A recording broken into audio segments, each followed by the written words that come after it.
Jien, Salamun bin David u Batseba, tlajtilhom sultan ta' Izrael meta kont għadni żagħżugħ. It-toqol tal-kuruna kien kbir wisq, imma l-wirt ta' missieri kienet qalb ħafna. In-nies kienu jistennew ħafna minni b'għajnejhom imsamra fuqi biex jaraw jekk kontx se nkun jixraq li nsir is-sultan il-kbir li kien hemm qabli. Iċ-ċerimonja tal-inkurunazzjoni kienet waħda kbira u sabiħa. Iż-żejt imqaddes beda nieżel minn fuq moħħi waqt li l-qassis il-kbir kien qed jgħid il-barkiet. Niftakar iskiet li niżel fuq il-post meta qom tal-ewwel darba bħala sultan tal-Iżrael. Kien mument ta' bidla, mhux biss għalija, imma għan-nazzjon kollu. Missieri David kien hemm bajnejh jixelu bil-kburija u l-inkwiet. U kien jaf aħjar minn kulħadd l-isfidi li kienu qed jistennewni. B'ċaqliqa żgħira urini l-fiduċja tiegħu, imma wkoll it-twissija tiegħu bla kliem, is-seta hija xabla b'żewġ xitruf. F'dak il-mument ħassejt it-toqol tar-responsabbilta nieżel fuq spallejja żgħażagħ. Iżrael kien nazzjon li kien mixi l quddiem imma mdawwar ukoll bit-teddid. Kellhom isiru l-alleanzi, l-edewwa kellhom jinżammu l-bogħod, u l-aktar importanti, il-grazzja tal-Alla kellha tinżamm. Ftit kont naf li dak il-jum kien se jimmarka l-bidu ta' żmien tad-deb għal Iżrael, imma wkoll il-bidu ta' sensiela ta' ġrajiet li kienu se jpoġġu l-fidi tiegħi, l-erf tiegħi u l-karattru tiegħi taħt prova sal-aħħar. L-ewwel ilili bħala sultan kienu mqalba. Il-palazz li qabel kien daqshekk familjari, issa der qisu labirint ta' responsabiltajiet. Kien f'waħda minn dawn l-ilili li kelli l-ħolma li kienet se tbiddel il-kors ta' ħajti u tas-saltna tiegħi. Fraqdi Alla der qudiemi. Il-preżenza tiegħu kienet taħsad timla l-post kollu b'daw li ma jammix imma jikxef. Vuċi li donna ġejja minn kull imkien u kien fl-istess ħin u offri li xi ħaġa li ma tistax timmaġina, itlob nixtrit li natik. F'dak il-mument ħassejt it-toqol ta' kull deċiżjoni li kelli nieħu bħala sultan. Rajt l-uċuħ tan-nies tiegħi, it-tamit u l-biżgħat tagħhom. Ħsibt f'missieri David u kif hu kien iġverna b'saħħa u kompassjoni. Umbagħad, il-kliem ħareġ minn ħalq donnu minn jeddu, għati lil qaddej tiegħek qalb li tifhem biex jiġġudika l-poplu tiegħek biex jaraf bejn it-tajjeb u l-ħażin bil-għaqal. It-talba tiegħi oġbot lil Alla. Mhux biss tani jarf bla qis, imma wkoll għana u ġieħ aktar minn kull sultan ieħor qatt ma kellu. Kienet barka imma wkoll prova. Jien kont naf li b'seta kbira tiġi responsabbilta kbira. Meta qomt ħassejtni mibdul. Kien qisu għajnejja nfetħu għal realtà ġdida. Il-kumplessitajiet tal-gvern li qabel kienu jidru li ma jistgħux jinelbu, issa deru bħala sfidi li jridu jintlaqgħu baqal u ġustizzja. Ftit kont naf li dan l-erf kien se jiġi ttestjat malajr ħafna f'każ li kien se jsir leġġendarju madwar Iżrael kollu u lil minnu. L-erf kien tiegħi, imma l-għażliet xorta kienu tiegħi biex nagħmilhom.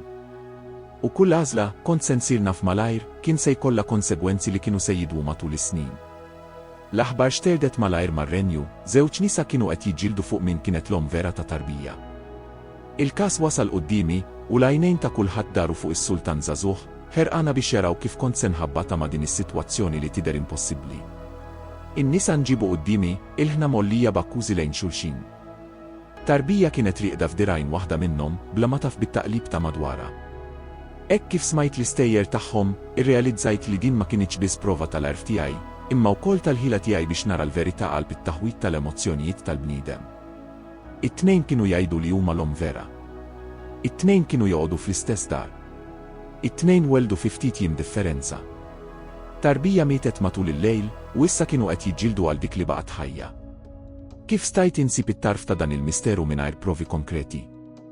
Kien dak il-ħin li ġiet nieda f'moħħi daqshekk ċara u preċiża li kważi stajt nisma' l-vuċi Alla tħassħas li f'widinti. Tlabthom iġibuli xabla. Iskiet niżel fuq il-kamra hekk kif ħriġ is-sentenza tiegħi, aqsmu t-tarbija ħajja fi tnejn u għatu nofs lil waħda u nofs lill-oħra. Il-biża' der ċar fuq wiċċ waħda min-nisa.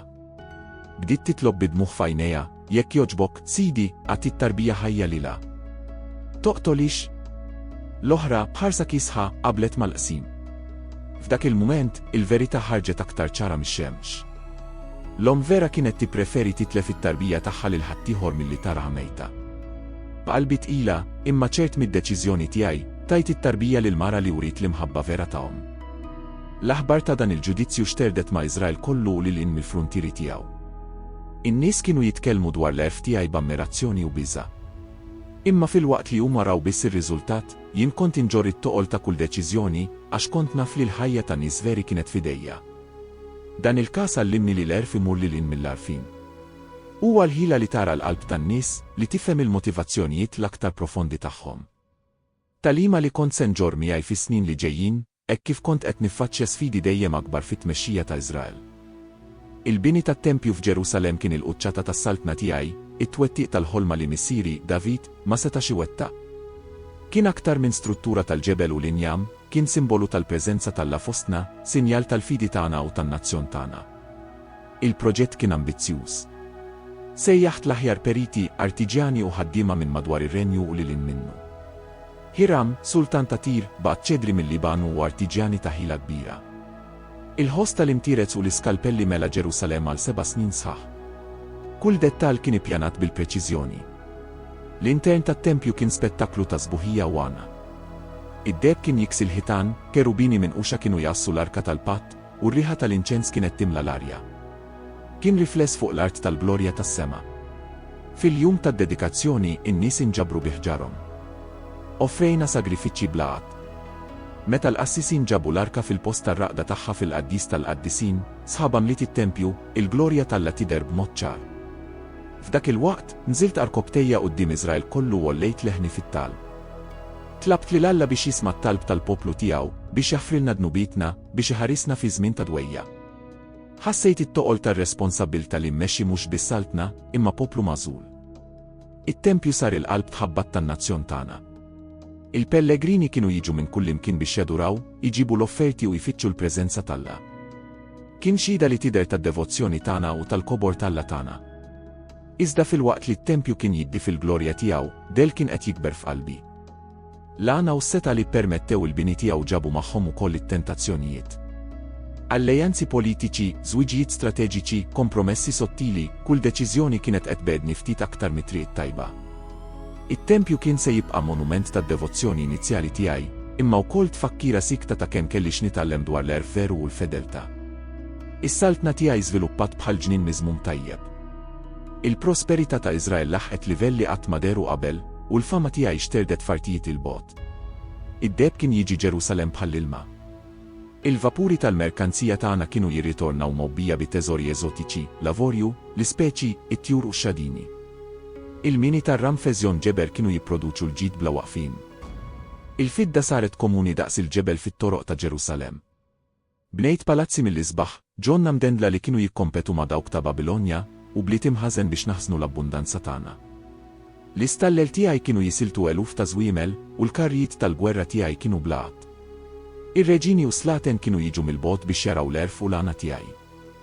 Is-Sultana ta' Seba, imħasba bir-rakkonti, waslet b'karovana ta' rigali u misteri. Wara t-taħditiet tagħna, iddikjarat li lanqas nofs l-erf tiegħi ma kien intqallila. Il-qorti tiegħi kienet ċentru ta' tagħlim u kultura. L-istudjużi minn kull nazzjon kienu jiġu jfittxu l-erf. Ktibt eluf ta' proverbi u għanijiet, kellim dwar il-pjanti u l-annimali. L-arfin donnu kien joħroġ minni bħall-ilma minn għajn blaqieħ. Iżrael sar qawwa reġjonali. Il-frontieri tagħna twessaw u n-nazzjonijiet tal-madwar kienu jħallsu tributi. Kien hemm il-paċi u l-poplu tiegħi kien jgħix fi żgur kull wieħed taħt id-dilja u s-siġra tat-tin tiegħu. Madankollu mal-ġid u s-seta ġiet it-tentazzjoni. Qalbi li qabel kienet dedikata biss lil Alla rid tinqasam.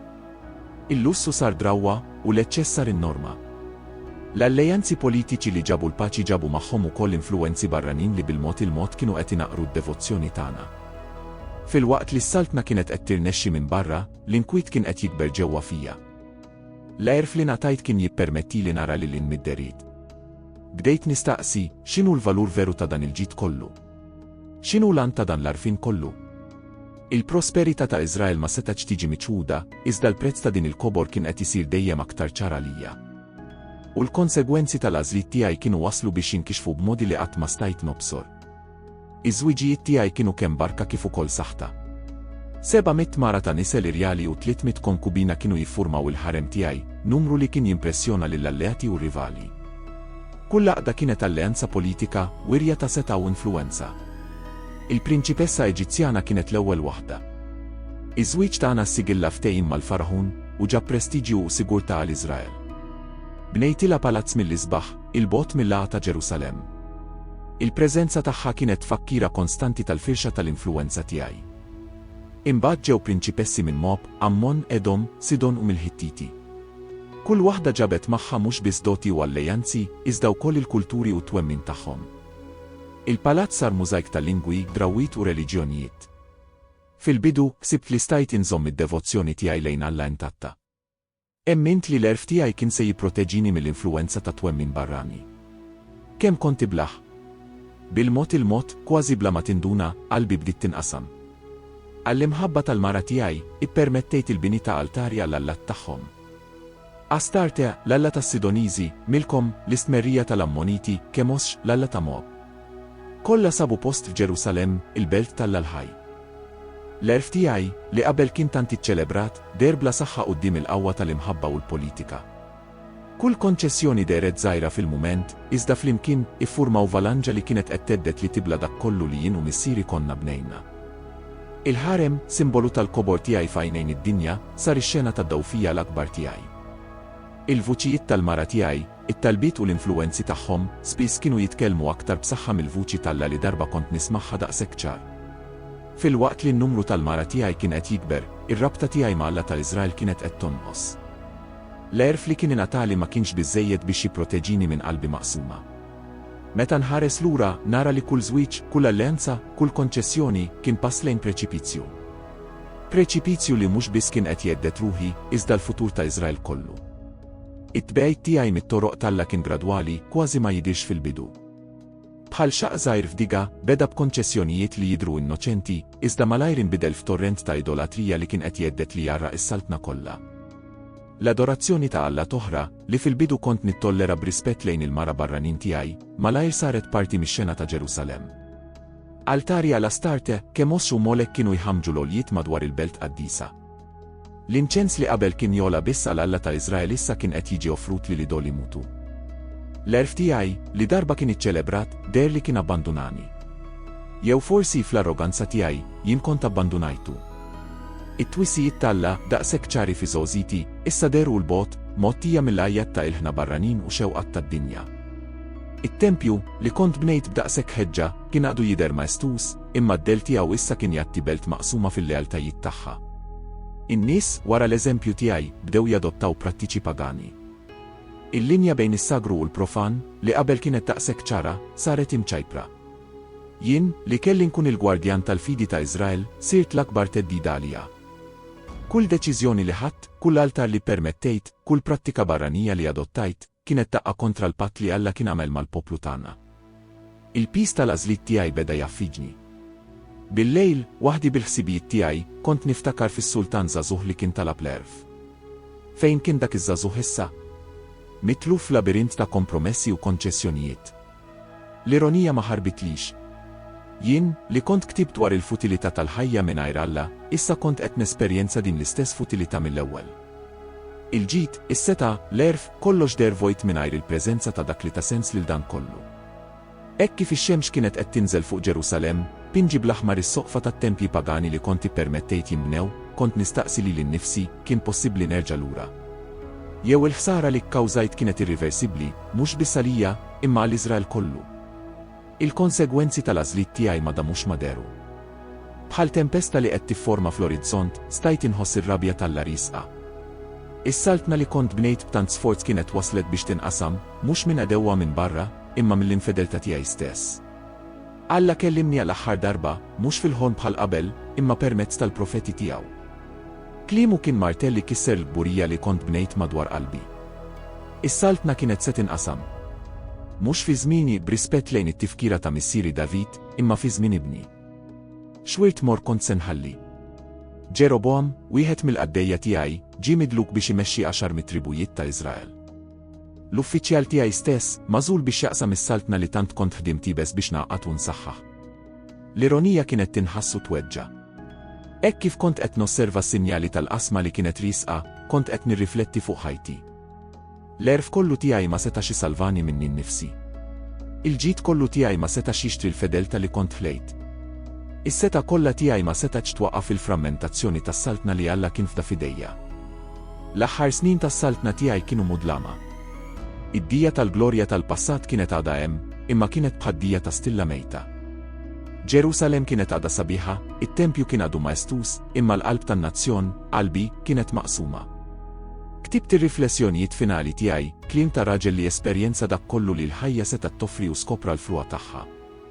Fruwa tal-fruwat, kollox fruwa. Dan ma kienx kliem ta' bniedem ċiniku, imma ta' xi ħadd li fl-aħħar fehem il-valur veru tal-affarijiet. Hekk kif kont qed nersaq lejn it-tmiem, rajt b'mod ċari triq li waslet għall-waqa tal-Iżrael. Kull kompromess, kull konċessjoni, kull darba li poġġejt ix-xewqat tiegħi l fuq mir-rida talla, kienet pass lejn il-preċipizju. Is-saltna tiegħi kienet se tintemm, u magħha l-era tad-deb ta' Iżrael maqut. Il-futur kien inċert, imċajpar. Imma ħaġa waħda kont naf żgur, l-istorja kienet se tiftakar fija mhux biss bħala s-sultan Aref, imma bħala s-sultan li, fl-erf tiegħu, għamel l-akbar bluwa. L-erf mingħajr ubbidjenza huwa firaħ. Is-seta mingħajr responsabbiltà hija perikoluża. U qalb maqsuma ma tistax tmexxi saltna maquda. L-istorja tiegħi hija xhieda tal-kumplessità tal-ħajja u tas-seta. Bdejt bl-erf u spiċċajt fil-bluwa, nipprova li anke l-aktar Aref jista' jaqa'. Is-saltna tiegħi, li bdiet b'daqshekk dija, spiċċat fid-dellijiet. Imma anke fid-dellijiet hemm lezzjonijiet x'nitalmu. Jalla tara fil-waqa tiegħi mhux biss twissija, imma wkoll opportunità biex tagħmel aħjar, biex tibqa' fidil qalb it-tentazzjonijiet tas-seta u l-ġid tiegħek. Jalla l-istorja tiegħi tispiratok biex tfittex mhux biss l-erf, imma l-erf akkumpanjat mill-fedeltà. Jalla titgħallem mill-iżbalji tiegħi u tibni fuq dak li għamilt tajjeb. Jalla d-dawl tal-erf veru jigwida l-passi tiegħek u jalla ssib is-saħħa biex tibqa' fidil fil-vjaġġ tiegħek stess tal-għarfien. Salla għali mistana.